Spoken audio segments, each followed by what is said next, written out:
Hello, class. This is Mr. Hart. And this podcast, we want to look at the next part of our quantum mechanics unit.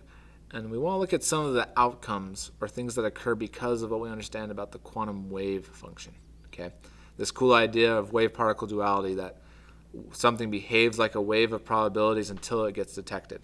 Okay, now that may not seem like it would lead to anything too interesting until we look at some of these other outcomes that come from it. Okay. Let's just look at three of the phenomenon. There's a ton of other ones that we won't have time to discuss, but here's some three big ones that you probably will hear about on the news and other things like that.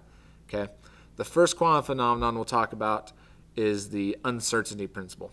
Okay, and this is actually true of any wave in particular, but we see it a lot more prominently and more practically in terms of the quantum world. Okay, but it basically says the more you know about the velocity of a wave, the less you can know about its position. Okay, more directly said, it's the momentum of a wave compared to the position, but either way, that's how I think of it. The more you know about the velocity of a wave, the less you can know about its position.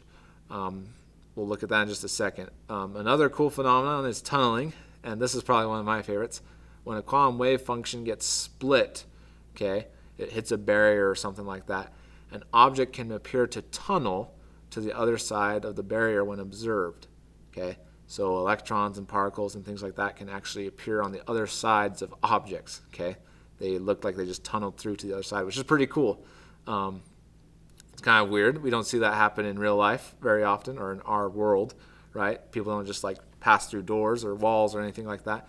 But it would be cool if that was occurring. Okay, but it does occur in the quantum world. Okay, and then the last phenomenon we'll look at a little bit is entanglement. Okay, and this one's really interesting if you understand a lot about this, like information and conservation of information.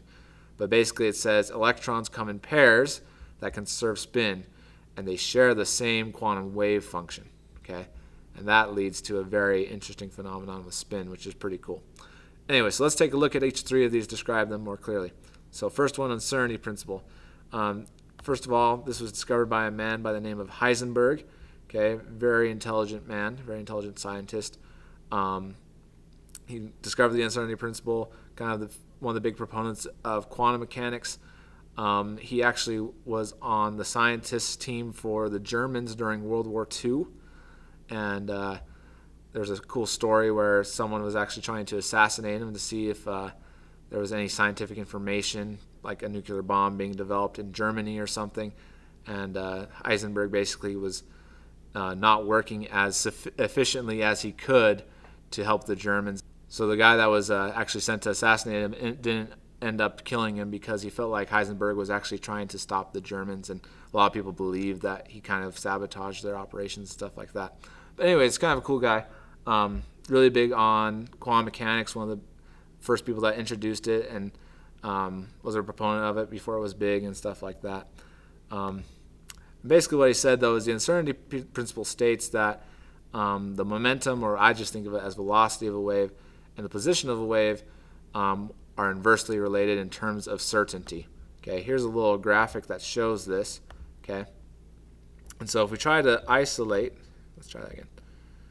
If we try and isolate the momentum or velocity or wavelength, however you want to think of it, of a wave, if we try to get it super certain, then the position becomes unclear, and vice versa. So if we collapse this in, try and get super certain so we know the momentum with perfect certainty, then we don't know anything about the position. Okay? And vice versa, like I was saying. Okay? See that? So that's totally uncertain, that's completely certain. Okay? And then this is totally certain, that's completely uncertain. Okay? And so we can kind of compromise. We can try and know pretty close where the position is. We can try and know pretty close where the momentum is, but we can't perfectly know each one at the same time. Okay? Because the more you know about its wave-like feature, the less you know about its particle-like feature, and so on and so forth. Okay? And so it's not a problem of our instruments aren't good enough, or we just don't have good enough electron microscopes, or whatever it is. It's just physically the world tells you can't do that. It's kind of cool. the particles that they have physically told you can't do that. It's a physical problem. So very interesting. We just have this built-in uncertainty that we can't improve upon with any type of technology. It's built into the physical world. Okay, And so that's the uncertainty principle. Momentum or velocity or wavelength, however you want to think about it, and the position are inversely related in terms of certainty. Okay? All right. That's the uncertainty principle. The next one was tunneling. Okay? And so let me show you what tunneling looks like. Here's an image, okay, or an animated image. I'll show you in just a second. But first of all, this is a wave probability function for like an electron. Okay? And then we're going to play this, and this axis is a barrier, okay, like a wall or something like that the electron is hitting into. Okay? Now if we play this, as it hits into that barrier, you'll notice that the probability function or the quantum wave function splits off, and there's a small portion that actually gets through. Okay? I'm going to see if I can pause it. Wish the play button wasn't right there, but you can see that most of the probability stays on the left side of the barrier, but there's a tiny bit that kind of goes to the right side of the barrier, okay, or goes through it. Now, if you happen to be trying to detect that electron or observe it, okay, or something's trying to detect it or observe it, and you happen to hit the probability part that's over on this side, or the probability just happens to be on that side, then you observe the electron on the opposite side of the wall. Okay, in your mind, you see electrons going, and then you detect it on the other side of the wall. That's weird, right? You can't do that with a baseball. You can't throw a baseball at a wall, and then sometimes you just see it on the other side of the wall.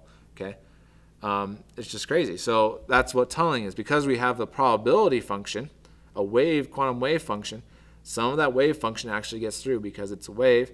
And so if you I don't know the exact probabilities, 1 time in 1,000 or whatever it is, you will detect that electron on the other side. Okay. Now, tunneling actually is supposed to work on a large scale, but the probabilities are just ridiculously small. One person told me that the probability of like a tennis ball going through a table from tunneling is like 1 in 1 times 10 to the 24th or something ridiculous. It's comparable to like 100 times the age of the universe and all these funny things, guys. But you probably won't see it ever happen in your lifetime. But it could, for any particle, theoretically travel through, but it only really happens often on the very small scale. Okay, so you can actually see things appear on the other sides of objects. Okay, and that's another cool function of the quantum wave function, or cool phenomenon. Okay, and the last phenomenon we'll talk about is entanglement. I'm not going to spend a whole lot of time on this. I have a video that you need to watch that Derek Mueller from Veritasium does that is just great at explaining what entanglement is. But let me just draw quickly a little visual that I like to think about. I like to think of it as basically electrons, because they come in pairs, they're actually the same particle that are shown in 2 different points of space. Okay, so you have 1 electron over here, okay, 1 electron over here. Now we're thinking about them as particles because of just our kind of intuition, but in reality they were once 1 quantum wave function, and so now their quantum wave function looks like this. Okay, and this is the x-axis, but basically there's a high probability of finding this electron over here, there's a high probability of finding this electron over here. Now these electrons are entangled. One has to have what's called spin up, and one has to have what's called spin down. Okay, now as it will be shown in the video, and I won't spend a whole lot of time on this, but if you switch the spin on one of these or observe the spin on one of these, the opposite one is going to flip automatically. Okay, it doesn't have to travel at the speed of light to tell the other one about that. Okay, it's just an instantaneous change, which is crazy. That means the information's moving faster than the speed of light theoretically. Okay, and he'll talk about more about that. But it's just kind of a crazy phenomenon, and the best way I can describe it is it's the same particle. They share the same quantum wave function. It's just shown in 2 different points of space. Okay, so really crazy. Watch this video. It's awesome in explaining entanglement and spin and all that. But those are the 3 quantum phenomena. So we got the uncertainty principle, tunneling, and entanglement. There's a whole lot of other weird ones that are kind of hard to understand as far as quantum phenomena. They're not as common or not as well described, I guess you could say. But these are 3 really cool ones that I think you guys can understand. So hopefully that made sense. Go ahead and do the homework on the quantum phenomenon. Watch that video. It's really good. And then let me know if you have any questions, and thank you for watching.